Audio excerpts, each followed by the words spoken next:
এই পৃথিবীর জমিনটা ধোঁকা, আসল জীবন তো ওইটা যাকে আল্লাহ জাহান্নাম থেকে বাঁচিয়ে জান্নাত দিয়ে দিয়েছে। কোরআনে কারিমে আল্লাহ আমাদেরকে সতর্ক করছেন, ফামাঙ্গে সুহসিহানিন নার ওয়া উদখিলাল জান্নাতা ফাকাদ ফাজ। মানুষের জীবন তো সফল ওই লোকটা যাকে আল্লাহ জাহান্নামের কাজগুলো আস্তে আস্তে ছেড়ে দেওয়ার তৌফিক দেয় আর জান্নাতের কাজগুলো আস্তে আস্তে করার তৌফিক দান করে। আপনার জীবন সফল হবে তখন যখন আপনি বেশি দিন ক্ষমতায় থাকতে পারবেন। হ্যাঁ, কথা জবাব দেন না কেন? আপনার জীবন সফল তখন যখন পুরা ঠাকুরগাঁও আপনার নামে লিখে দেওয়া হবে। বলেন, আপনার জীবন সফল তখন যখন 2000 বছর আপনি হায়াত পেয়েছেন। না, বিশ্বনবীর মতো এত বড় মহান মানব তিনি বেশি দিন দুনিয়ায় বাঁচেননি, মাত্র কয়েকদিন বেঁচেছিলেন দুনিয়ায় 63 বছর। অথচ 63 বছরের ভেতরে তিনি এমন এমন কাজে আঞ্জাম দিয়েছে, শুধু 63 বছর না, কিয়ামত পর্যন্ত তার জীবনী আলোচনা চলবে, কোল কিনারা শেষ হবে না। আর আমাদের এক একজনের বয়স 74 বছর, কারো 76 বছর, কারো 84 বছর, কারো 99 বছর। মরে যাওয়ার সঙ্গে সঙ্গে মানুষ লানত দেয়। এমন জীবন আপনি কেন গঠন করেন? ফামা বাকাত আলাইহিমুস সামাউ ওয়াল আরদু ওয়া মা কানু মুনজারিন।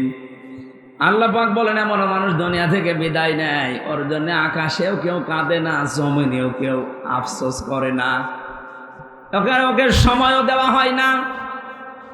এই যে ওয়া মা কানু মুনজারিন, ওর জীবনে একটু সময় পাবে, সে সময়ও সে পায় না। আমি কিছু মানুষের জীবনী আয়াতের সাথে সূরা দোকানের 29 নম্বর আয়াত মিলিয়েছি। এমন এমন মানুষ বিদায় নিয়ে চলে যাচ্ছে।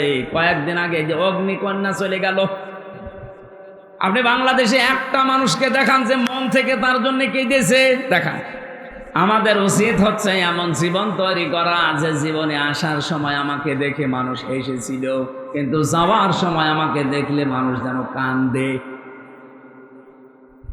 মানুষের ভেতরে এই সমস্ত গুণাবলীগুলো আল্লাহ দিয়েছেন, কিন্তু মুসল্লিরা এই গুণ থেকে, এই নিন্দনীয় দর্শনীয় গুণ থেকে মুক্ত থাকবে। তার মানে আমরা এখনো মুক্ত হতে পারিনি, আমরা কাঙ্ক্ষিত মানের মুসল্লি না, আমরা আন্দাজে নামাজ পড়ছি। আজকে থেকে সিদ্ধান্ত নেন, আপনার নামাজ এমন কায়দা শুরু হবে। হ্যাঁ, কয়েকটা পদ্ধতি আছে। আপনি এখন থেকে মাঝে মাঝে একটু লম্বা সেজদা দেবেন। এই 1.5 মিনিট, 2 মিনিট, 5 মিনিট না, আধা ঘন্টা, 1 ঘন্টা যদি সময় পান, 1-1.5 ঘন্টা একটা সেজদায় কাটিয়ে দেন। দেখেন পৃথিবীর ভেতরে আপনার সম্মান আল্লাহ আস্তে আস্তে বাড়াতে থাকবে। কারণ সেজদায় মানুষ যখন চলে যায়, ওই মানুষটা একেবারে আল্লাহর কুদরতি পায়ের কাছে চলে যায়। বলেন সুবহানাল্লাহ। কোরআনে কারিম জানিয়েছে, মানুষকে আল্লাহর কাছে যেতে চায়, ওয়াসজুদ ওয়াকতারিব। মানুষ যদি সত্যিই সেজদা দেয়, ওই সেজদার মাঝে মানুষ যেন আল্লাহর নিকটবর্তী হয়ে যায়। মানুষ এই যে ধনুক মারে, তীর ধনুক, ধনুক মারার সঙ্গে সঙ্গে 2টা মাথা যেমন এক হয়ে যায়। মানুষ যখন সত্যিকারের সেজদায় যায়, ওই মানুষটা আল্লাহর একেবারে কাছে চলে যায়। আমাদের উচিত হচ্ছে সেজদার মাধ্যমে আল্লাহর কাছে যাওয়া। কোন মুসল্লিদের ভেতরে এই দোষণীয় নিন্দনীয় গুণ থাকবে না? আল্লাযীনা হুম আলা সলাতিহিম দায়িমুন। পৃথিবীর ময়দানে যারা নির্ধারিত সময়ে সদা নামাজের ভেতরে থাকে, তার মানে 5 ওয়াক্তের জায়গায় 2 ওয়াক্ত পড়ে, 3 ওয়াক্ত পড়ে না, এরকম না। আয়াতের তাফসীরে আমি আর একটা কাহিনী পড়েছি। বিশ্বনবী জানিয়েছেন, কোন মানুষ যদি নিয়মিত কোনো আমল করতে থাকে, আমলটা যত ছোট হোক, ওটা আল্লাহর কাছে সবচাইতে দামি। এই জন্য 5 ওয়াক্ত নামাজ আপনি মাঝে মাঝে পড়বেন, মাঝে মাঝে বাদ দেবেন না। নির্ধারিত করে নেন, যেটা আপনার জীবনে মাস্ট বি একটা কাজ। কোন মানুষ যখন ফরজ নামাজের সেজদা বাদ দিয়ে দেয়, তখন আল্লাহ বলেন, ওর দায়িত্ব আমি ছেড়ে দেই। বলেন নাউজুবিল্লাহ। আমি মুসলমানদের কাছে বিশেষ করে নামাজের কথা বলি না। ফ্যানটা একটু ঘুরিয়ে দেন এদিকে। ডানের দিক। ঠিক আছে। কেন? কারণ মুসলমান দাবি করে যদিও নামাজ না পড়ে তো কিসের মুসলমান বলেন? মান তারাকা সলাতান মুতাআম্মিদান ফাকাদ কাফারা। বিশ্ব নবী জানিয়েছেন যে লোকটা ইচ্ছা করে নামাজ ছেড়ে দিয়েছে ও কাফির হয়ে গেছে। এজন্য আমরা মুসলিম, আমরা যদি এখন কাফেরদের মতো নামাজের ওয়াজ করা লাগে তাহলে আমরা কি কাফের না মুসলমান? সুতরাং আমরা যেন মুসলমান দাবি যারা করি নামাজটা বাদ না দেয়। আপনি সুন্নত নফল ওয়াজিব পড়তে পারছেন না, পরে পড়ে নেবেন, কিন্তু ফরজ নামাজ যেখানে যে অবস্থায় থাকেন, ওযু থাকলে ওযু করে পড়েন, ওযু না থাকলে ওযু করার দরকার নেই। যদি সিস্টেম না থাকে যে ওযু করার জায়গা এখানে নেই, তায়াম্মুম করারও জায়গা নেই, বিনা ওযুতে বিনা তায়াম্মুমে আপনি আন্দাজে নামাজ পড়বেন। যদি মনে হয় যে কোন দিকে পশ্চিম জানি না, দরকার নেই পশ্চিম ঠিক করা, কোন দিকে কাবা শরীফ জানি না, কিছু লাগবে না, যেদিকে মুখ আছে ওই দিকে আপনাকে নামাজ পড়া লাগবে। কারণ আপনার মনটা আল্লাহ চাই। কি চাই বলেন? বলেন। আজকে থেকে সিদ্ধান্ত নিয়ে বাড়ি যাবেন যে আমি মুসল্লি হতে চাই। জীবন একেবারে চলে যাক। হযরত ওমরের উপরে আল্লাহ এমনি খুশি হয়ে আয়াত নাজিল করেছেন কোরআনে, এমনি না। উনি যখন মারা যাচ্ছিলেন এই যে চাকু মেরেছিল, ওনাকে ছুরি মেরেছিল, নাড়ি ভড়ি বের হয়ে গেছে। এরপরও যখন জ্ঞান ফিরেছে, জ্ঞান ফেরার সঙ্গে সঙ্গে জানিয়েছে সাহাবীরা, আমার নেতৃত্বে যে ফজরের নামাজ হচ্ছিল 1 রাকাত হয়েছিল, বাকি 1 রাকাত নামাজের খবর কি? সুবহানাল্লাহ বলতে পারেন না? জীবন মরণ নিয়ে যেখানে টানাটানি, সেখানেও নামাজ বাদ দেননি। অথচ অনেক মহিলা আছে মুরগিকে হাঁসকে খাবার দিতে দিতে উনি মাগরিবের নামাজ নষ্ট করে ফেলেছে। সম্মানিত মা বোনেরা, সাবধান থাকবেন। মেয়েদের সন্তান যখন দুনিয়ায় আসে প্রথমে কিন্তু রক্ত না, পানি দেখা যায়। এই পানিটা আসার পরে যদি কোনো মহিলার নামাজের সময় হয়ে যায়, তোলার ভেতরে সন্তানের মাথা বিছিয়ে দিয়ে ওই মহিলাকে বলো নামাজ পড়তে। কত বড় গুরুত্বপূর্ণ বিধান আপনি লক্ষ্য করেছেন?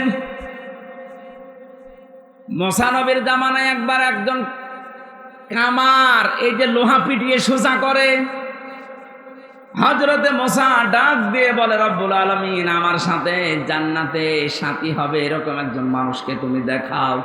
আল্লাহ বলেন যে বাজারে লোহা পিটিয়ে সোজা করে কামার, ওই কামার তোমার সাথে জান্নাতে যাবে। হযরতে মুসা বলে, আল্লাহ তুমি আর লোক পেলি না, কামারের নাম বললে, কি করে সে এমন? আল্লাহ তাআলা বলেন, যাও দেখো তার কর্মজীবনটা লক্ষ্য করো। বাজারে গেলেন, দেখলেন একেবারে এক কোনায়, এই ঠাকুরগাঁও হরিপুরের বাজারে বা পীরগঞ্জের বাজারের একেবারে এক কোনাতে হাঁপড় টানছে, সে লোহা পূজা করছে, মগর তোলে লোহার উপরে মারে। এভাবে যখন একটা মারে লম্বা হয়, আবার উপরে তোলে মারে লম্বা হয়। আমাদের জামানায় যেমন আজান হলে জানি না আমাদের সময় হয়ে গেছে, মুসা নবীর জামানায় 1 ওয়াক্ত নামাজ ফরজ ছিল। আমাদের সিস্টেম ওই জামানায় একটা ছিল। যখনই নামাজের সময় হয়ে গেছে সঙ্গে সঙ্গে এই মগুরটা লোহার উপরে না পিটিয়ে পেছন দিক থেকে ফেলে দিয়ে নামাজে দাঁড়িয়েছে। হযরতে মুসা বলে, রব্বুল আলামিন আমি বুঝতে পেরেছি তুমি কেন সুসংবাদ দিয়েছো। এ লোকটা মগুর দিয়ে লোহা পিটিয়ে তারপরে নামাজে যেতে পারতো, পেছন দিক দিয়ে ফেলে দিয়ে ও নামাজে দাঁড়িয়েছে। তোমার বিধান যে এত গুরুত্ব দিতে পারে তাকে তুমি সুসংবাদ না দিয়ে পারো না। আমাদের জীবনে কিন্তু এখন আমরা কিছু পাইনি। সাবধান, মুসল্লি হওয়া লাগবে, নয়তো এই দর্শনীয় নিন্দনীয় গুণ থেকে মুক্ত হওয়া সম্ভব না। শুধু সুন্দর পোশাক পরলে, শরীরকে পবিত্র পরিষ্কার পরিচ্ছন্ন রাখলে আপনি মুসল্লি হতে পারবেন না। মুসল্লি হওয়া লাগবে আপনাকে নিয়মিত। আজ কত কিছু আমরা চেহারার ভেতরে মাখতে থাকি, চেহারা যেন ঠিক থাকে। এ পৃথিবীতে নারী পুরুষের জন্য সবচাইতে উত্তম মেডিসিন হচ্ছে অজুর পানি। যার শরীরে অজুর পানি লাগে না, কিয়ামতে ওই অঙ্গগুলো কালো কৃষ্ণ হয়ে যাবে। যাদের শরীরের ভেতরে অজুর পানিগুলো স্পর্শ হয়, ধৌত হয়ে যায়, নবীজি বলেন কিয়ামতে এই জায়গাগুলো চমক দিতে থাকবে। এখানে ওযু করার সময় যতদূর পারেন এই হাতটা ধুয়ে নেবেন। হযরতে আবু হুরায়রা হাদিসটা শোনার পরে তিনি বলেছিলেন, আমি বগল পর্যন্ত ধুয়ে ফেলতাম। কারণ নবীজির মুখে শুনেছি দুনিয়াতে যাদের নামাজের সময় ওযু করার জায়গাগুলো পানি দিয়ে ভিজবে, ওই জায়গায় চমক দেবে। আমার বগল পর্যন্ত আমি ধুয়ে নিয়েছি, কিয়ামতে আমার পুরা শরীরটায় চমকাবে। আমাকে তো দেখে নবীর উম্মত মনে করা লাগবে, সেটার এটা উত্তম মাধ্যম। আমাকে দেখে যদি মনে করে যে নবী হ্যাঁ এটা আমার উম্মত, কি দেখবে? ফেরেশতা পর্যন্ত যখন মরণের ঘরে মানুষ আছাড় দিয়ে পড়ে যায় বিছানায়, ফেরেশতারা এসে তার চেহারার ভেতরে নামাজের চিহ্নগুলো দেখতে পায়। সূরা নাহলের 32 নম্বর আয়াতে আল্লাহ দলিল দিয়েছেন, আল্লাযীনা তাতাওয়াফাহুমুল মালাইকাতু তাইয়্যিবিনা ইয়াকুলুনা সালামুন আলাইকুম উদখুলুল জান্নাতা বিমা কুনতুম তা'মালুন। বলেন আল্লাহু আকবার। ফেরেশতারা যখন আসবে মরণের বিছানায় দেখবে আপনি পড়ে আছেন, আছাড় খেয়ে পড়ে আছেন। আল্লাহ বলেন তাইয়্যিবিনা, এই তাইয়্যিব মানে শুধু পোশাকের পবিত্রতা না, এই তাইয়্যিব মানে শুধু দেহের পবিত্রতা না। পোশাক আর দেহ তো পবিত্র করবেন, আপনার চিন্তা চেতনা আকীদা, আপনার কর্মজীবন, প্র্যাকটিক্যাল লাইফ, আপনার অর্থনীতি, সমাজনীতি, পরিবার নীতি, এগুলো সব থাকে পবিত্র, শিরক কুফর বেদাত থেকে মুক্ত। এরকম একটা পবিত্র জীবন যখন ফেরেশতারা দেখবে বলবে সালাম, শান্তি বর্ষিত হোক আল্লাহর বান্দা তোমার উপরে, উদখুলুল জান্নাহ, ওই জান্নাতে প্রবেশ করো, বিমা কুনতুম তা'মালুন, যেটা দুনিয়ায় করেছিলে তার প্রতিদান।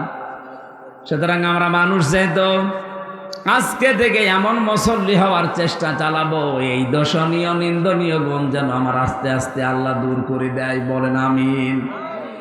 আল্লাহ এরপরে দিয়েছেন ওই মানুষগুলোর চরিত্র এমন হবে, ওয়াল্লাযীনা ফি আমওয়ালিহিম হাক্কুম মা'লুম লিস-সাইলি ওয়াল মাহরুম। ওদের সম্পদের ভেতরে গরিবদের হক থাকবে। এই যে দান, সাদকা, যাকাত, ফিতরা, এককালীন দানের মাধ্যমে আপনি যেগুলো দিতে থাকেন, এগুলো আপনি নামাজি, আল্লাহর পছন্দনীয় যে সমস্ত গুণগুলো আছে তার ভেতরে অন্যতম এটা। যদি করতে পারেন মনে করবেন আমি আল্লাহর পছন্দের তালিকায় যাচ্ছি।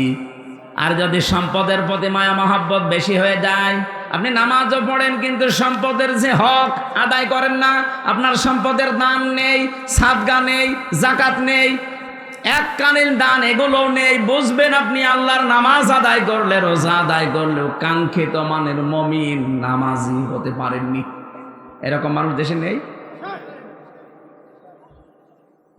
ঠাকুরগাঁওবাসী বড় দরদ নিয়ে কথাগুলো বলছি। আমি নিজে মানতে চাই আগে এই কথাটা। আমি আল্লাহর কাছে পছন্দনীয় হতে চাই, আমি আল্লাহর কাছে পছন্দনীয় হতে চাই। তাহলে বুঝবেন আমার সম্পদের চাইতে আমার আল্লাহর বিধানের প্রতি গুরুত্ব আমার বাড়বে।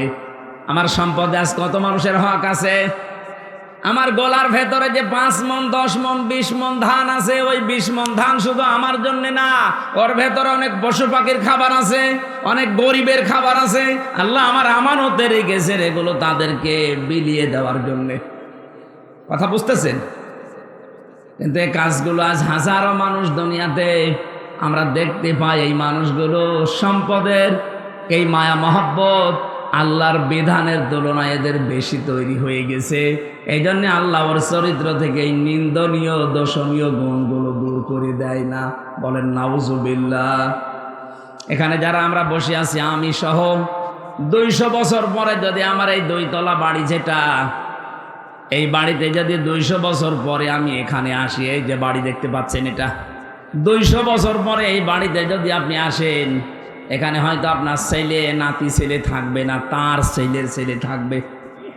আপনার ছবিও যদি টাঙানো থাকে, 200 বছর পরে 3টা জেনারেশন পার হয়ে এই বাড়িতে যারা বাস করবে, বলেন তো 200 বছর পরে এখানে আসলে বাড়িতে আপনাকে উঠতে দেবে?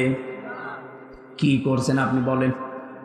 আপনার সম্পদে যাদের হক আছে হকগুলো আদায় করে যান। এখানে দান করা লাগবে, সম্পদ সাদকা দেওয়া লাগবে, এর ভেতরে যাকাত আছে, আপনি দিতে চান না, জরিমানা মনে হয় আপনার কাছে। কিয়ামতে এই সম্পদগুলো যখন আল্লাহ আগুনের পাত বানাবে জাহান্নামে দিয়ে, সাপ বানিয়ে আপনাকে সবল দেবে আর বলবে আনা মাল, আমি তোর সেই সম্পদ। আগে থেকে সতর্ক করছেন পরীক্ষা নেওয়ার আগে। আমরা যারা এখানে পরীক্ষা দেই, এই পরীক্ষার্থী যারা, যেদিন পরীক্ষা শুরু হবে ওই দিন পর্যন্ত প্রশ্নপত্র দেয় না, যখন শুরু হবে তখন দেয়। অথচ আল্লাহ কত আগে আমাদের কাছে প্রশ্নপত্র পাঠিয়ে দিলেন। এরপরেও যদি কেউ ফেল করেন কিয়ামতে এসে কপাল পোড়া। কথা বলেন না কেন? আল্লাহ আমাদের জীবন এরকম নষ্ট যেন না হয়ে যায়, বলেন আমিন। রক্তের সম্পর্ক যারা ঠিক রাখে না, এ বাংলাদেশে এরকম মানুষ নেই? বলেন বলেন। এখানেও কত মানুষ বসে আছে যারা নামাজ পড়ে 5 ওয়াক্তের জায়গায় 6 ওয়াক্ত তাহাজ্জুদ মিলে, রোজা রাখে, হজ করে এসেছে, দান সাদগাও করে, কিন্তু আপন ভাইয়ের সাথে কথা বলে না। এরকম মানুষ যদি থাকেন হাত তোলেন তো। ও, এই এলাকা তো সব ভালো মানুষ বাস করে, আমি জানতাম না। ঠিক আছে ভাই, আমার ভুল হয়ে গেছে, আমি সরি। যদি কেউ থাকেন এরকম দুনিয়ার কোনো স্বার্থ নিয়ে মারামারি করে ভাইয়ের সাথে সম্পর্ক নষ্ট করে ফেলেছেন, বোনের জমি দেওয়া লাগবে বলে বোনের সাথে কথা বলে না। কথা বলে না কেন? আপনি নামাজ পড়েন, রোজা রাখেন, যাই করেন, হজ করে আসেন, আপনার হজ বাংলাদেশে আসেনি, জেদ্দার বিমানবন্দরে পড়ে আছে। সুতরাং এগুলো যারা করছেন এক্ষুনি জীবনকে পাল্টাবেন, নয়তো যত রকমের ভয় কিন্তু আল্লাহ আপনার ভেতরে দিয়ে দেবে। রাতের বেলা টয়লেটে যাবেন, তাও ভয়ে যেতে পারবেন না। আমি একবার নাটোর থেকে বাড়ি যাচ্ছিলাম, নাটোর, পুলিশ গাড়ি থামিয়ে বলছে, হুজুর গাড়ির সামনে মুফতি আমির হামজা লেখা আছে, এই জন্য গাড়ি থামালাম। কেন? ফু দিয়ে দেন। কিসের ফু? ডিউটি করছিলাম, হঠাৎ দেখলাম এই তাল গাছের ভেতরে কি যেন নড়ে উঠল। না, এ ফু দিয়ে হবে না, আপনি হয়তো কারো অধিকার নষ্ট করছেন, আপনার দ্বারা কোনো মানুষের হক নষ্ট হচ্ছে। আপনার দ্বারা যে সম্পর্কগুলো ছিল, হয় আপনার ভাইয়ের নাই, বোনের নাই, ছেলে মেয়ের নাই, যে কোনো আত্মীয় স্বজনের সম্পর্ক হয়তো নষ্ট হয়ে গেছে। এই জন্যে আল্লাহ আপনার ভেতরে ভয় তৈরি করে দিয়েছে। আমি শুধু পুলিশকে বলি না, সবাইকে বলছি, যার সাথে যার রক্তের সম্পর্ক আছে এটা কিন্তু নফল না, এটা ফরজ। বিশ্বনবী বলেন, আল্লাহ সব কিছু তৈরি করার পর এই যে রেহেম, যেটা রক্তের সম্পর্ক, আত্মীয়তা, এটা আল্লাহর পা চেপে ধরেছিল। ডাক দিয়ে বলে, মাবুদ তুমি আমার সম্পর্কে তো কিছু বললে না, সবার সম্পর্কে কম বেশি তুমি কিছু বললে, আমি কি আমার সম্পর্কে কিছু বলবা না? আল্লাহ পাক বলেন, শোনো, তোমার সাথে সম্পর্ক যারা ঠিক রাখবে আমি আল্লাহ তাদের সাথে সম্পর্ক ঠিক রাখবো। তোমার সাথে যারা সম্পর্ক ঠিক রাখবে না, যারা তোমার সাথে সম্পর্ক কাট করে দেবে, আমি আল্লাহ তাদের সাথে সম্পর্ক নষ্ট করে ফেলবো। বলেন নাউজুবিল্লাহ। কত বড় বিষয় দেখেছেন? অথচ দেখতে মনে হয় আকাশ থেকে কেবল জিবরাইলের ভাই পালিয়ে এসেছে, অথচ নিজের আপন বোনের বাড়ি যায় না। এক কথা বলছে না কেন? আরে সম্পর্কগুলো নষ্ট করার পেছনে ভূমিকা পালন করে ওর বউ। কি বলেন? ওর বউকে পানি পোড়া খাওয়ায় ওর বউর মা আর ওর বড় বোন। ওখান থেকে শুধু ঔষধ দেয়। আর কতদিন একা একা থাকবে এইভাবে? আলাদা হয়ে যা। তোর ননদ দেবরে সব শেষ করে ফেললো, আলাদা হয়ে যা, আরামে খেতে পারবি। এরকম ক্রমন্তনা দেওয়ার মতো মানুষ দেশে নেই। হাজারো বউ এই মন ছোট হওয়ার কারণে আজ হাজারো পুরুষ মানুষ মা বাবাকে আলাদা করে দিচ্ছে, অথবা শেষ পর্যন্ত বৃদ্ধাশ্রমে রেখে আসছে। এই যে পাশের জেলা নীলফামারী, এখানে কিশোরগঞ্জে সেদিন গিয়েছিলাম বৃদ্ধাশ্রম দেখার জন্য। দেখি এই পাশে 20 জন, এই পাশে 20 জন, নারী আর পুরুষ, মা আর বাবা বসে আছে। ওদের চোখের দিকে তাকালেই মনে হচ্ছে ওরা সন্তানের জন্য বরদোয়া করছে, অথচ ওদেরও আমার মতো ছেলে মেয়ে আছে। না, ঠিক করছেন না আপনি। সম্মানিত মা বোন যারা এসেছেন পুত্রবধূ হয়ে, আজ যা করছেন 20 বছর পরে ওইটাই আপনাকে ফেরত দেওয়া হবে। বলেন, আপনি নিজের মা বাবা আত্মীয় স্বজন চাচা খালু মামা আসলে তো পাগল হয়ে যান, আর শ্বশুরের কুলের কেউ আসলে, স্বামীর ভাই স্বামীর বোন কেউ আত্মীয় স্বজন আসলে আপনার মন পাওয়া যায় না, মুখ মনে হয় পেঁচা ধরিস। এরকম ছোট মনের বউ দেশে নেই? কার কার বর এরকম মন ছোট, হাত তোলেন তো। আরে ভাই, ক্যামেরা আমার দিকে, হাত তোলেন, অসুবিধা নেই, তোলেন। হ্যাঁ, 2 হাত তুলিস আবার না, আমি হাসির খোরাকি দেয়নি। ওই যে মহিলারা বসে আছে। সম্মানিত মা বোনেরা, শুধু নামাজ পড়ে রোজা রেখে কালো বোরকা পরে আপনি জীবনেও জান্নাত যেতে পারবেন না। নেককার হওয়ার জন্য 4টা কথা আপনাকে মাস্ট বি মানায় লাগবে। কয়টা? আরো জোরে। 1 নম্বরে, ইদা নাজারা ইলাইহা সাররাতুহু, তিরমিজি শরীফের হাদিস। নবীজি বলেন, যখন তোমার স্বামী তোমার দিকে তাকাবে বাইরে থেকে এসে, যে কোনোভাবে স্বামীকে আনন্দ দেবে, এইরকম মহিলা আজ দেশে নেই। এই জন্যে অধিকাংশ স্বামী আমরা এখন পরকীয়া প্রেম করি। ওই দেখেন, বলছে ঠিক। এলাকায় তো সব চলছে মনে হচ্ছে, শরীর চলে না। সম্মানিত মা বোনেরা, আমি আপনাদেরকে ভালোবাসি, এই জন্য আপনারা যেই জায়গায় ভুল করছেন ওইগুলো ধরিয়ে দিচ্ছি। আজ হাজারো স্বামী পরকীয়া প্রেমে লিপ্ত, খালি আপনার এই রেসপন্স পায় না। এই কারণে আপনি মন থেকে বলেন তো, যার পেছনে আপনি ঘোরেন ওর ভেতরে যা আছে আপনার বর ভেতরে তাই নেই, নাকি ওর ভেতরে জিনিসপত্র বেশি আছে? কোন কারণে আপনি ওখানে যান? এই কারণে স্ত্রীর কাছ থেকে আদর ভালোবাসা রেসপন্স পাওয়া যায় না। কথা বলেন না কেন? আমি আশা করছি মায়েরা উদার হবে। 2 নম্বরে, ওয়াইদা গাবা আনহা হাফিজাতুহু, স্বামী যখন বাইরে থাকবে, সে শহর হোক আর গ্রাম হোক, স্বামী যখন বাড়ি থেকে বাইরে চলে যাবে কর্মজীবনের জন্যে, নেককার স্ত্রীর গুণাবলী হচ্ছে নিজের স্বামীর সম্পদ, সন্তান, নিজের ইজ্জত, আবরু, সম্ভ্রম, এগুলো নিজে যেন হেফাজত করে রাখে।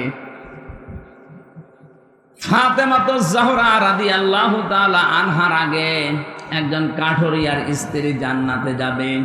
হযরতে ফাতেমা যে উঠের উপরে চড়ে জান্নাতে যাবে, ওই উঠের দড়ি ধরে নিয়ে যাবে আগে, কারণ উঠ তো একা একা চলে না, দড়ি ধরে নিয়ে যাওয়া লাগে।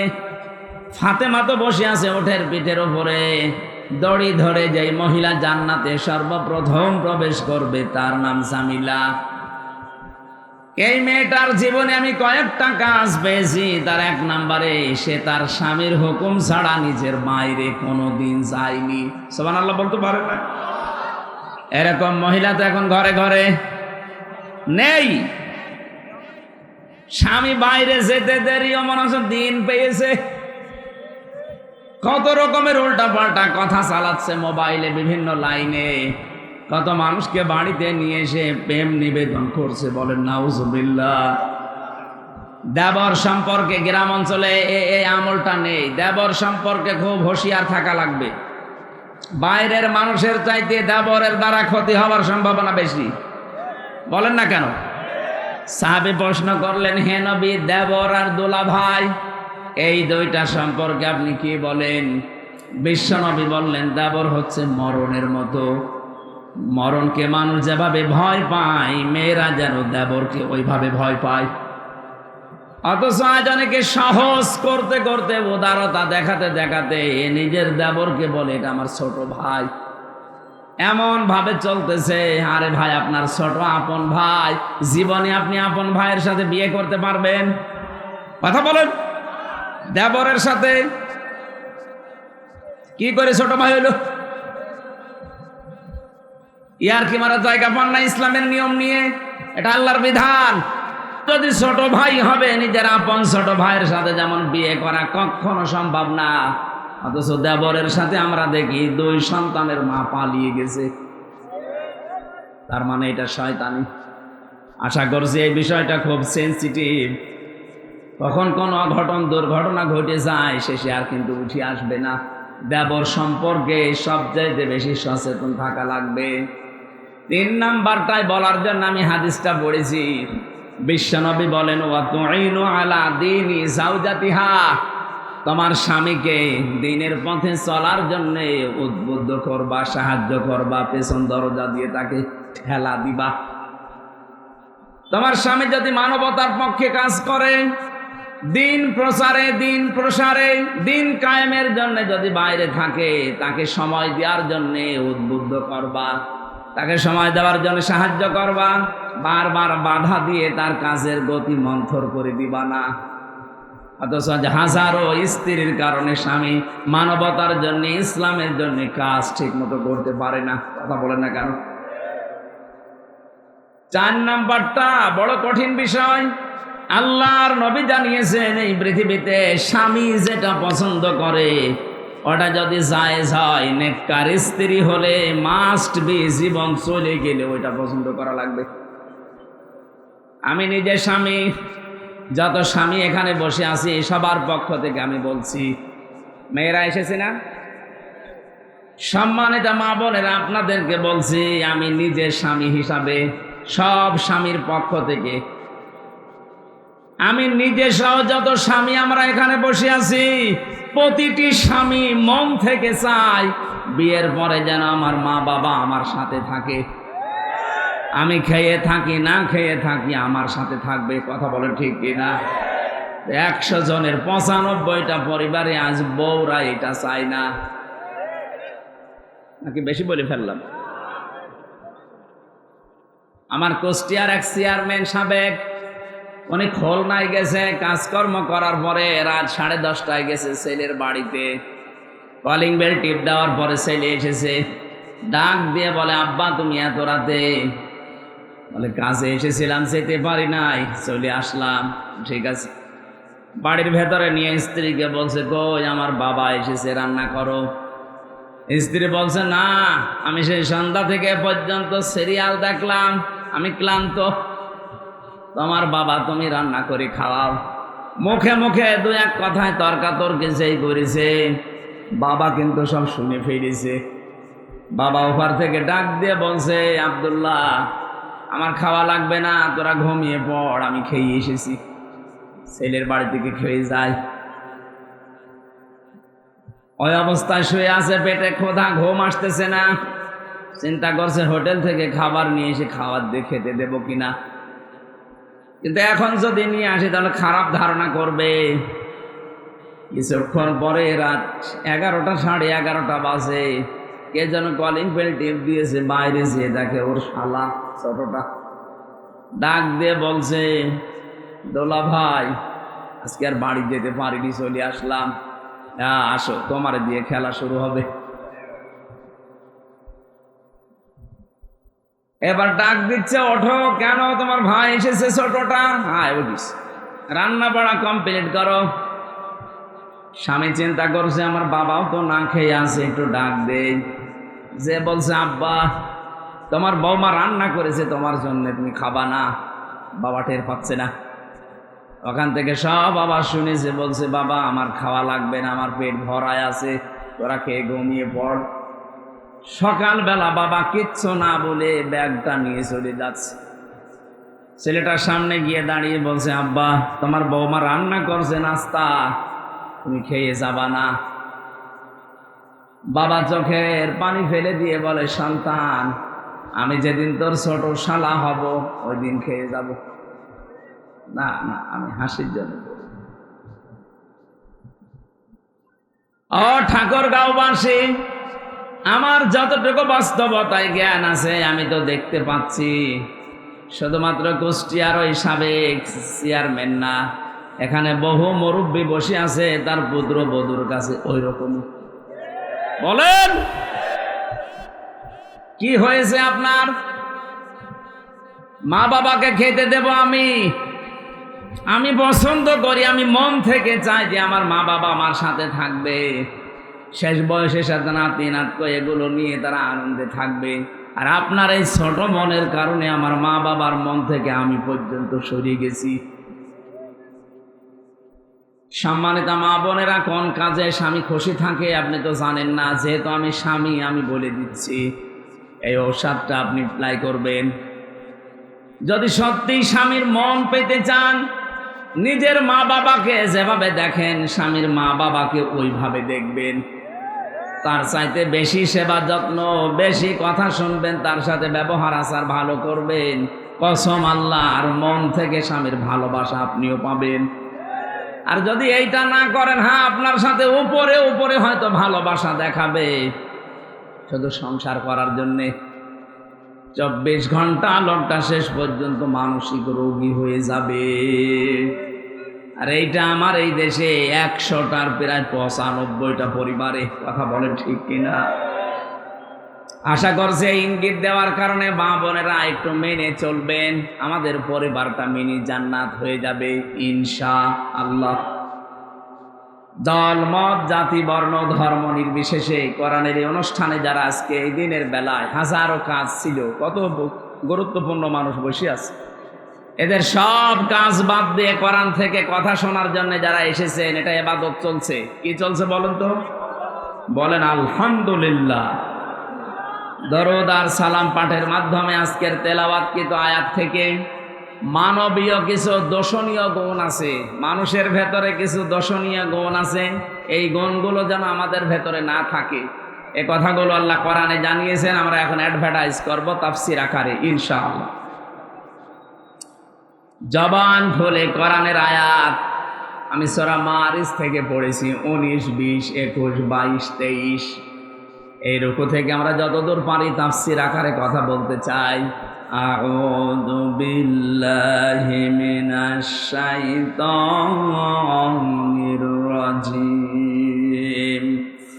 বিসমিল্লাহির রহমানির রহিম।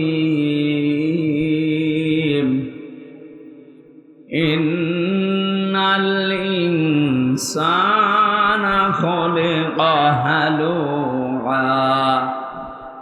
আল্লাহ পাক বলেন, অবশ্যই আমি মানুষকে অস্থির করে বানিয়েছি। মানুষকে বানানোই হয়েছে অস্থির চিত্র দিয়ে। সব সময় ব্যস্ত মানুষ, এটা মানুষের স্বভাব। তামাম দুনিয়ায় যত মানুষ আল্লাহ পাঠিয়েছে, আদম থেকে শুরু করে আজকের এই দিন পর্যন্ত যে আসতেছে, এখান থেকে কিয়ামত পর্যন্ত যারা আসবে, সবার ভেতরে অস্থিরতা কে দিয়েছেন? মানুষ বানানোর সময় আল্লাহ দিয়ে দিয়েছেন। ইদা মাসসাহু শাররু জাযুআ। এ মানুষ যখন কোনো কষ্ট, বিপদ, মুসিবতে পড়ে, তখন হায় হতাশ করে, হতাশা তাকে ঘিরে ধরে। এইটাও মানুষের গুণাবলী, স্বভাব। ওয়া ইদা মাসসাহুল খায়রু মানুআ। মানুষ যখন কোনো কল্যাণ পায়, নিয়ামত পায়, ভালো কিছু পেয়ে যায়, ওই মানুষ তখন আমি আল্লাহকে ভুলে, আমার নিয়ামতকে ভুলে যায়, তখন কৃপণ হয়ে যায়। ঝড় ঝাপটা যখন আসে, তখন আমার কথা ছাড়া কারো কথা ওর মনে থাকে না। যখন ঝড় থেমে যায়, যখন জলোচ্ছ্বাস থেমে যায়, এই মানুষগুলো নির্দ্বিধায় আমি আল্লাহকে ভুলে বিভিন্ন সৃষ্টির প্রশংসায় রত হয়ে যায়। এটা মানুষের স্বভাব। তার মানে এখান থেকে 3টা নিন্দনীয় গুণ আল্লাহ আমাদেরকে বর্ণনা দিলেন। 1 নম্বরে মানুষ অস্থির, সব সময় ব্যস্ত। 2 নম্বরে কোনো বিপদ আপদ মুসিবতে পড়লে মানুষ হায় হতাশ করে, হতাশা নিরাশা তাকে ঘিরে ধরে। 3 নম্বরে কোনো নিয়ামত যদি পায়, কল্যাণ কিছু পেলে মানুষ কৃপণ হয়ে যায়। এই স্বভাবগুলো মানুষের কার? আমাদের ভেতরে নেই? এখানে মানুষ মদ পাচ্ছে যারা বিবেচিত, যার নাম মানুষ, তার ভেতরে এই গুণাবলীগুলো আছে। আল্লাহ বলেন আছে, মাস্ট বি। ইন্না দিয়েছেন, ইন্নাল ইনসানা খুলিকা হালুআ। অবশ্যই, তার মানে আছে। আল্লাহ এগুলো বলতে বলতে এবার হঠাৎ করে আলোচনার ধরন পাল্টিয়ে ফেলেছেন। আল্লাহ পাক এবার ডাক দিয়েছেন, ইল্লাল মুসাল্লিন।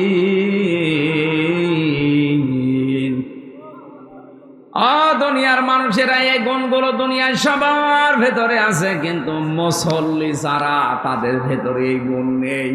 কাদের ভেতরে? প্রশ্ন আসতে পারে, আমরা কি মুসল্লি না? আমরা নামাজ পড়ি না? হ্যাঁ, নামাজ পড়ি।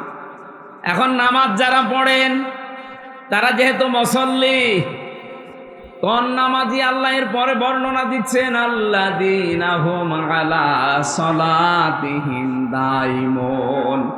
ওই মুসল্লির ভেতরে এই গুণগুলো থাকবে না যেই মুসল্লি নিয়মিত সদা নামাজ পড়ে। আমরা বাংলাদেশের সাথে দেখবেন যে মানুষগুলো সত্যিই নিয়মিত নামাজে মুসল্লি, আর নামাজের পরে 12টা শিক্ষা আল্লাহর পরবর্তীতে দিতে চেয়েছেন। এই মানুষগুলো যদি এই শিক্ষাগুলো দুনিয়ায় অর্জন করতে পারে, অবশ্যই আমার আল্লাহ তাকে এই নিন্দনীয় এই গুণগুলো থেকে বাঁচিয়ে রাখবেন। জোরে বলেন সুবহানাল্লাহ। এটা আল্লাহর রহমত তার উপরে।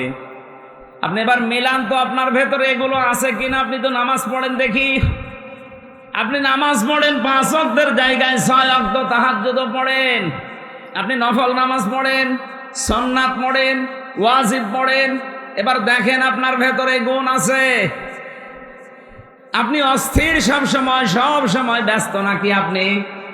2 নম্বরে আপনাকে বিপদ আপদ আসলে, মুসিবত আসলে আপনি হায় হতাশ করেন, আপনি অস্থির হয়ে পড়েন, আপনি হতাশা আর মনে হয় এ সূর্য উঠবে না, এরকম করেন নাকি? আমি মুসল্লি দেখেছি আমার জীবনে, আমিরে জামাত ডাক্তার শফিকুর রহমানকে, তিনিও মুসল্লি, আমিও মুসল্লি। মাওলানা মামুনুল হক আমার সাথে ছিল জেলখানায়, তিনিও মুসল্লি। মানুষ হিসাবে আমরা 2 জন এক জায়গায় ছিলাম, উনি ছিলেন 4 তলায়, আমরা ছিলাম 2 তলায়। আমরা 2 জনের ভেতরে 3টা বছরে বহু হতাশা চলে এসেছিল মানুষ হিসাবে। ওই লোকটাও তো মুসল্লি, অন্য তো আমাদের মতো নামাজ পড়ে, কিন্তু আল্লাহ মুসল্লির যে গুণাবলী দিচ্ছে, যারা মুসল্লি এই মানুষগুলোকে হতাশা ঘিরে ধরতে পারে না, তারা অস্থির চিত্ত হয় না, তারা নিয়ামত পেলে কৃপণ হয়ে যায় না। এত বড় বড় বিপদ তার মাথার উপরে গেছে, কোনো দিন আমি তাকে অস্থির দেখিনি। সব সময় শান্ত নির্মল চিত্ত নিয়ে চলাফেরা করে। থোড়ায় কি আর কিছু মনেই করছে না, ছেলে সেল খাটতেছে, বউ অসুস্থ হয়ে পড়ে আছে, দলীয় নেতা কর্মীগুলো পালিয়ে বেড়াচ্ছে, 1 দিন 2 দিন না, 15 বছর। হতাশা তো ঘিরে ধরা দরকার তাকে, অথচ তার মুসল্লি হওয়া এমন পর্যায়ে পৌঁছিয়েছে, কোনো হতাশা চেহারার ভেতরে নেই। মনে হচ্ছে আমার চাইতেও বেশি স্বাভাবিক। আমাকে আরো মাঝে মাঝে আরো টিপস দিতেও, কিসের হতাশা কাজ করে? মুসল্লিদের ভেতরে তো হতাশা আসার কথা না। দুনিয়া সব যদি একদিকে হয়ে যায়, আমি যেহেতু মুসল্লি, আল্লাহ পাক এই গুণ আমাকে দিয়েছে, আমি মুসল্লি, আমার ভেতরে হতাশা আসতে পারবে না। আরে ভাই, দুনিয়া তো দুনিয়ায়, এটা ধোকার জায়গা। আমাল হায়াতুদ দুনিয়া ইল্লা মাতাউল গুরুর। এই পৃথিবীর জমিনটা ধোকা, আসল জীবন তো ওইটা যাকে আল্লাহ জাহান্নাম থেকে বাঁচিয়ে জান্নাত দিয়ে দিয়েছে। উনি আমাকে জেলখানায় বলেছিলেন, হামজা, দিনের পথে চলতে গিয়ে সারা পৃথিবীর মানুষকে আমি দিনের কথা বলি, দিনের কথা ছড়াই, আমার কথা শুনে শুনে মানুষ দিনের পথ পেয়ে জান্নাতে চলে গেল। আমি যদি জান্নাতি হতে না পারি, তা আমার জীবন ব্যর্থ। কোরআনে কারিমে আল্লাহ আমাদেরকে সতর্ক করছেন, ফামাঙ্গে সুহসিহানিন নার ওয়া উদখিলাল জান্নাতা ফাকাদ ফাজ। মানুষের জীবন তো সফল ওই লোকটা যাকে আল্লাহ জাহান্নামের কাজগুলো আস্তে আস্তে ছেড়ে দেওয়ার তৌফিক দেয়, আর জান্নাতের কাজগুলো আস্তে আস্তে করার তৌফিক দান করে। আপনার জীবন সফল হবে তখন যখন আপনি বেশি দিন ক্ষমতায় থাকতে পারবেন। হ্যাঁ, কথা জবাব দেন না কেন? আপনার জীবন সফল তখন যখন পুরা ঠাকুরগাঁও আপনার নামে লিখে দেওয়া হবে। বলেন, আপনার জীবন সফল তখন যখন 2000 বছর আপনি হায়াত পেয়েছেন। না, বিশ্বনবীর মতো এত বড় মহান মানব, তিনি বেশি দিন দুনিয়ায় বাঁচেননি, মাত্র কয়েকদিন বেঁচেছিলেন দুনিয়ায় 63 বছর। অথচ 63 বছরের ভেতরে তিনি এমন এমন কাজে আঞ্জাম দিয়েছে, শুধু 63 বছর না, কিয়ামত পর্যন্ত তার জীবনী আলোচনা চলবে, কোল কিনারা শেষ হবে না। আর আমাদের এক একজনের বয়স 74 বছর, কারো 76 বছর, কারো 84 বছর, কারো 99 বছর। মরে যাওয়ার সঙ্গে সঙ্গে মানুষ লানত দেয়। এমন জীবন আপনি কেন গঠন করেন? ফামা বাকাত আলাইহিমুস সামাউ ওয়াল আরদু ওয়া মা কানু মুনজারিন। আল্লাহ পাক বলেন, এমন মানুষ দুনিয়া থেকে বিদায় নেয়, ওর জন্য আকাশেও কেউ কাঁদে না, জমিনেও কেউ আফসোস করে না, ওকে সময়ও দেওয়া হয় না।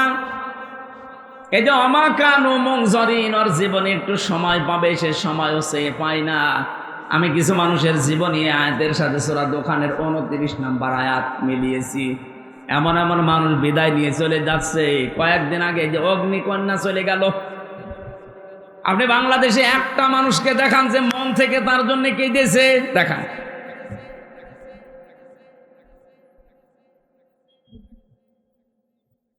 এই জিনিস কি ঠিক আছে?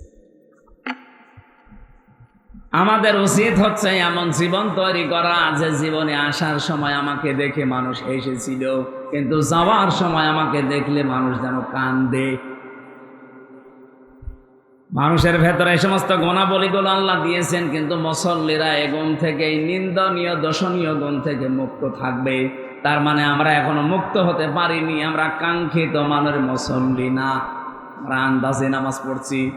আজকে থেকে সিদ্ধান্ত নেন, আপনার নামাজ এমন কায়দা শুরু হবে। হ্যাঁ, কয়েকটা পদ্ধতি আছে। আপনি এখন থেকে মাঝে মাঝে একটু লম্বা সেজদা দেবেন। এই 1.5 মিনিট, 2 মিনিট, 5 মিনিট না, আধা ঘন্টা, 1 ঘন্টা যদি সময় পান, 1-1.5 ঘন্টা একটা সেজদায় কাটিয়ে দেন। দেখেন পৃথিবীর ভেতরে আপনার সম্মান আল্লাহ আস্তে আস্তে বাড়াতে থাকবে।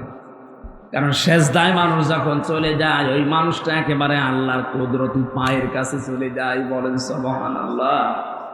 কোরআনে কারীম জানিয়েছে, মানুষকে আল্লাহর কাছে যেতে চায়, ওয়াসজুদ ওয়াকতারিব। মানুষ যদি সত্যিই সেজদা দেয়, ওই সেজদার মাঝে মানুষ যেন আল্লাহর নিকটবর্তী হয়ে যায়। মানুষ এই যে ধনুক মারে, তীর ধনুক, ধনুক মারার সঙ্গে সঙ্গে 2টা মাথা যেমন এক হয়ে যায়। মানুষ যখন সত্যিকারের সেজদায় যায়, ওই মানুষটা আল্লাহর একেবারে কাছে চলে যায়। আমাদের উচিত হচ্ছে সেজদার মাধ্যমে আল্লাহর কাছে যাওয়া।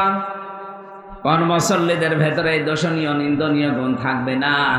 আল্লাযীনা হুম আলা সলাতিহিম দায়িমুন। পৃথিবীর ময়দানে যারা নির্ধারিত সময়ে সদা নামাজের ভেতরে থাকে, তার মানে 5 ওয়াক্তের জায়গায় 2 ওয়াক্ত পড়ে, 3 ওয়াক্ত পড়ে না, এরকম না। আয়াতের তাফসীরে আমি আর একটা কাহিনী পড়েছি। বিশ্বনবী জানিয়েছেন, কোন মানুষ যদি নিয়মিত কোনো আমল করতে থাকে, আমলটা যত ছোট হোক, ওটা আল্লাহর কাছে সবচাইতে দামি। এই জন্য 5 ওয়াক্ত নামাজ আপনি মাঝে মাঝে পড়বেন, মাঝে মাঝে বাদ দেবেন না। নির্ধারিত করে নেন, যেটা আপনার জীবনে মাস্ট বি একটা কাজ। কোন মানুষ যখন ফরজ নামাজের সেজদা বাদ দিয়ে দেয়, তখন আল্লাহ বলেন, ওর দায়িত্ব আমি ছেড়ে দেই। বলেন নাউজুবিল্লাহ। আমি মুসলমানদের কাছে বিশেষ করে নামাজের কথা বলি না। ফ্যানটা একটু ঘুরিয়ে দিন এদিকে, ডানের দিকে। ঠিক আছে। কেন? কারণ মুসলমান দাবি করে যদিও নামাজ না পড়ে, তো কিসের মুসলমান বলেন? মান তারাকা সলাতান মুতাআম্মিদান ফাকাদ কাফারা। বিশ্ব নবী জানিয়েছেন, যে লোকটা ইচ্ছা করে নামাজ ছেড়ে দিয়েছে, ও কাফির হয়ে গেছে। এজন্য আমরা মুসলিম, আমরা যদি এখন কাফেরদের মতো নামাজের ওয়াজ করা লাগে, তাহলে আমরা কি কাফের না মুসলমান? সুতরাং আমরা যেন মুসলমান দাবি যারা করি, নামাজটা বাদ না দেয়। আপনি সুন্নত নফল ওয়াজিব পড়তে পারছেন না, পরে পড়ে নেবেন, কিন্তু ফরজ নামাজ যেখানে যে অবস্থায় থাকেন, ওযু থাকলে ওযু করে পড়েন, ওযু না থাকলে ওযু করার দরকার নেই। যদি সিস্টেম না থাকে যে ওযু করার জায়গা এখানে নেই, তাইমম করারও জায়গা নেই, বিনা ওযুতে বিনা তাইমমে আপনি আন্দাজে নামাজ পড়বেন। যদি মনে হয় যে কোন দিকে পশ্চিম জানি না, দরকার নেই পশ্চিম ঠিক করা, কোন দিকে কাবা শরীফ জানি না, কিছু লাগবে না, যেই দিকে মুখ আছে ওই দিকে আপনাকে নামাজ পড়া লাগবে। কারণ আপনার মনটা আল্লাহ চাই। কি চাই বলেন বলেন। আজকে থেকে সিদ্ধান্ত নিয়ে বাড়ি যাবেন যে আমি মুসল্লি হতে চাই। জীবন একেবারে চলে যাক। হযরত ওমরের উপরে আল্লাহ এমনি খুশি হয়ে আয়াত নাজিল করেছেন কোরআনে, এমনি না। উনি যখন মারা যাচ্ছিলেন, এই যে চাকু মেরেছিল, ওনাকে ছুরি মেরেছিল, নাড়ি ভড়ি বের হয়ে গেছে। এরপরও যখন জ্ঞান ফিরেছে, জ্ঞান ফেরার সঙ্গে সঙ্গে জানিয়েছে সাহাবীরা, আমার নেতৃত্বে যে ফজরের নামাজ হচ্ছিল, 1 রাকাত হয়েছিল, বাকি 1 রাকাত নামাজের খবর কি? সুবহানাল্লাহ বলতে পারেন না? জীবন মরণ নিয়ে যেখানে টানাটানি, সেখানেও নামাজ বাদ দেননি। অথচ অনেক মহিলা আছে মুরগিকে হাঁসকে খাবার দিতে দিতে উনি মাগরিবের নামাজ নষ্ট করে ফেলেছে। সম্মানিত মা বোনেরা, সাবধান থাকবেন। মেয়েদের সন্তান যখন দুনিয়ায় আসে, প্রথমে কিন্তু রক্ত না, পানি দেখা যায়। এই পানিটা আসার পরে যদি কোনো মহিলার নামাজের সময় হয়ে যায়, তোলার ভেতরে সন্তানের মাথা বিছিয়ে দিয়ে ওই মহিলাকে বলো নামাজ পড়তে। কত বড় গুরুত্বপূর্ণ বিধান আপনি লক্ষ্য করেছেন? মুসা নবীর জামানায় একবার একজন কামার এই যে লোহা পিটিয়ে সোজা করে, হযরতে মুসা ডাক দিয়ে বলে, রব্বুল আলামিন আমার সাথে জান্নাতে সাথী হবে এরকম একজন মানুষকে তুমি দেখাও। আল্লাহ বলেন যে বাজারে লোহা পিটিয়ে সোজা করে কামার, ওই কামার তোমার সাথে জান্নাতে যাবে। হযরতে মুসা বলে, আল্লাহ তুমি আর লোক পেলি না, কামারের নাম বললে, কি করে সে এমন? আল্লাহ তাআলা বলেন, যাও দেখো তার কর্মজীবনটা লক্ষ্য করো।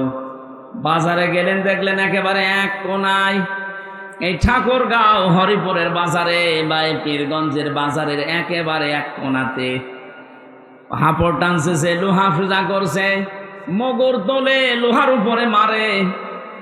এভাবে যখন একটা মারে লম্বা হয়, আবার উপরে তোলে মারে লম্বা হয়।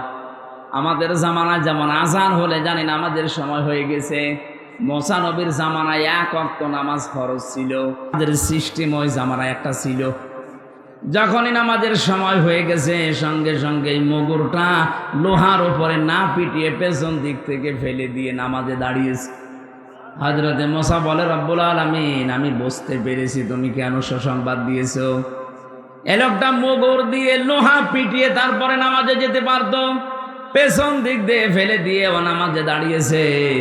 তোমার বিধান যে এত গুরুত্ব দিতে পারে, তাকে তুমি সুসংবাদ না দিয়ে পারো না। আমাদের জীবনে কিন্তু এখন আমরা কিছু পাইনি। সাবধান, মুসল্লি হওয়া লাগবে, নয়তো এই দর্শনীয় নিন্দনীয় গুণ থেকে মুক্ত হওয়া সম্ভব না। শুধু সুন্দর পোশাক পরলে, শরীরকে পবিত্র পরিষ্কার পরিচ্ছন্ন রাখলে আপনি মুসল্লি হতে পারবেন না। মুসল্লি হওয়া লাগবে আপনাকে নিয়মিত। আজ কত কিছু আমরা চেহারার ভেতরে মাখতে থাকি, চেহারা যেন ঠিক থাকে। এ পৃথিবীতে নারী পুরুষের জন্য সবচাইতে উত্তম মেডিসিন হচ্ছে অজুর পানি। যার শরীরে অজুর পানি লাগে না, কিয়ামতে ওই অঙ্গগুলো কালো কৃষ্ণ হয়ে যাবে। যাদের শরীরের ভেতরে অজুর পানিগুলো স্পর্শ হয়, ধৌত হয়ে যায়, নবীজি বলেন কিয়ামতে এই জায়গাগুলো চমক দিতে থাকবে। এজন্য ওযু করার সময় যতদূর পারেন এই হাতটা ধুয়ে নেবেন। হযরতে আবু হুরায়রা হাদিসটা শোনার পরে তিনি বলেছিলেন, আমি বগল পর্যন্ত ধুয়ে ফেলতাম। কারণ নবীজির মুখে শুনেছি, দুনিয়াতে যাদের নামাজের সময় ওযু করার জায়গাগুলো পানি দিয়ে ভিজবে, ওই জায়গায় চমক দেবে। আমার বগল পর্যন্ত আমি ধুয়ে নিয়েছি, কিয়ামতে আমার পুরা শরীরটায় চমকাবে। আমাকে তো দেখে নবীর উম্মত মনে করা লাগবে, সেটার এটা উত্তম মাধ্যম। আমাকে দেখে যদি মনে করে যে নবী হ্যাঁ এটা আমার উম্মত, কি দেখবে? ফেরেশতা পর্যন্ত যখন মরণের ঘরে মানুষ আছাড় দিয়ে পড়ে যায় বিছানায়, ফেরেশতারা এসে তার চেহারার ভেতরে নামাজের চিহ্নগুলো দেখতে পায়। সূরা নাহলের 32 নম্বর আয়াতে আল্লাহ দলিল দিয়েছেন, আল্লাযীনা তাতাওয়াফাহুমুল মালাইকাতু তাইয়িবিনা ইয়াকুলুনা সালামুন আলাইকুম উদখুলুল জান্নাতা বিমা কুনতুম তা'মালুন। বলেন আল্লাহু আকবার। ফেরেশতারা যখন আসবে মরণের বিছানায় দেখবে আপনি পড়ে আছেন, আষাঢ় খেয়ে পড়ে আছেন। আল্লাহ বলেন তাইয়িবিনা, এই তাইয়্যিব মানে শুধু পোশাকের পবিত্রতা না, এই তাইয়্যিব মানে শুধু দেহের পবিত্রতা না। পোশাক আর দেহ তো পবিত্র করবেন, আপনার চিন্তা চেতনা আকীদা, আপনার কর্মজীবন, প্র্যাকটিক্যাল লাইফ, আপনার অর্থনীতি, সমাজনীতি, পরিবার নীতি, এগুলো সব থাকে পবিত্র, শিরক কুফর বেদাত থেকে মুক্ত। এরকম একটা পবিত্র জীবন যখন ফেরেশতারা দেখবে বলবে সালাম, শান্তি বর্ষিত হোক আল্লাহর বান্দা তোমার উপরে, উদখুলুল জান্নাহ, ওই জান্নাতে প্রবেশ করো, বিমা কুনতুম তা'মালুন, যেটা দুনিয়ায় করেছিলে তার প্রতিদান। সুতরাং আমরা মানুষ যেহেতু আজকে থেকে এমন মুসল্লি হওয়ার চেষ্টা চালাবো, এই দর্শনীয় নিন্দনীয় গুণ যেন আমার আস্তে আস্তে আল্লাহ দূর করে দেয়। বলেন আমিন। আল্লাহ এরপরে দিয়েছেন ওই মানুষগুলোর চরিত্র এমন হবে, ওয়াল্লাযীনা ফি আমওয়ালিহিম হাক্কুম মা'লুম লিস-সাইলি ওয়াল মাহরুম। ওদের সম্পদের ভেতরে গরিবদের হক থাকবে। এই যে দান, সাদকা, যাকাত, ফিতরা, এককালীন দানের মাধ্যমে আপনি যেগুলো দিতে থাকেন, এগুলো আপনি নামাজি, আল্লাহর পছন্দনীয় যে সমস্ত গুণগুলো আছে তার ভেতরে অন্যতম এটা। যদি করতে পারেন মনে করবেন আমি আল্লাহর পছন্দের তালিকায় যাচ্ছি। আর যদি সম্পদের প্রতি মায়া মহব্বত বেশি হয়ে যায়, আপনি নামাজও পড়েন কিন্তু সম্পদের যে হক আদায় করেন না, আপনার সম্পদের দান নেই, সাদকা নেই, যাকাত নেই, এককালীন দান এগুলো নেই, বুঝবেন আপনি আল্লাহর নামাজ আদায় করলে, রোজা আদায় করলেও কাঙ্ক্ষিত মানের মুমিন নামাজি হতে পারেননি। এরকম মানুষ দেশে নেই। ঠাকুরগাঁওবাসী বড় দরদ নিয়ে কথাগুলো বলছি। আমি নিজে মানতে চাই আগে এই কথাটা, আমি আল্লাহর কাছে পছন্দনীয় হতে চাই, আমি আল্লাহর কাছে পছন্দনীয় হতে চাই। তাহলে বুঝবেন আমার সম্পদের চাইতে আমার আল্লাহর বিধানের প্রতি গুরুত্ব আমার বাড়বে। আমার সম্পদে আজ কত মানুষের হক আছে? আমার গলার ভেতরে যে 5 মণ 10 মণ 20 মণ ধান আছে, ওই 20 মণ ধান শুধু আমার জন্য না, ওর ভেতরে অনেক পশু পাখির খাবার আছে, অনেক গরিবের খাবার আছে। আল্লাহ আমার আমানতে রেখেছেন এগুলো তাদেরকে বিলিয়ে দেওয়ার জন্য। কথা বুঝতেছেন? কিন্তু এই কাজগুলো আজ হাজারো মানুষ দুনিয়াতে আমরা দেখতে পাই। এই মানুষগুলো সম্পদের এই মায়া মহব্বত আল্লাহর বিধানের তুলনায় এদের বেশি তৈরি হয়ে গেছে। এই জন্য আল্লাহ ওর চরিত্র থেকে এই নিন্দনীয় দোষণীয় গুণগুলো দূর করে দেয় না। বলেন নাউজুবিল্লাহ। এখানে যারা আমরা বসে আছি আমি সহ, 200 বছর পরে যদি আমার এই 2 তলা বাড়ি, যেটা এই বাড়িতে যদি 200 বছর পরে আমি এখানে আসি, এই যে বাড়ি দেখতে পাচ্ছেন এটা, 200 বছর পরে এই বাড়িতে যদি আপনি আসেন, এখানে হয়তো আপনার ছেলে নাতি ছেলে থাকবে না, তার ছেলের ছেলে থাকবে। আপনার ছবিও যদি টাঙানো থাকে, 200 বছর পরে 3টা জেনারেশন পার হয়ে এই বাড়িতে যারা বাস করবে, বলেন তো 200 বছর পরে এখানে আসলে বাড়িতে আপনাকে উঠতে দেবে? কি করছেন আপনি বলেন? আপনার সম্পদে যাদের হক আছে হকগুলো আদায় করে যান। এখানে দান করা লাগবে, সম্পদ সাদকা দেওয়া লাগবে, এর ভেতরে যাকাত আছে, আপনি দিতে চান না, জরিমানা মনে হয় আপনার কাছে।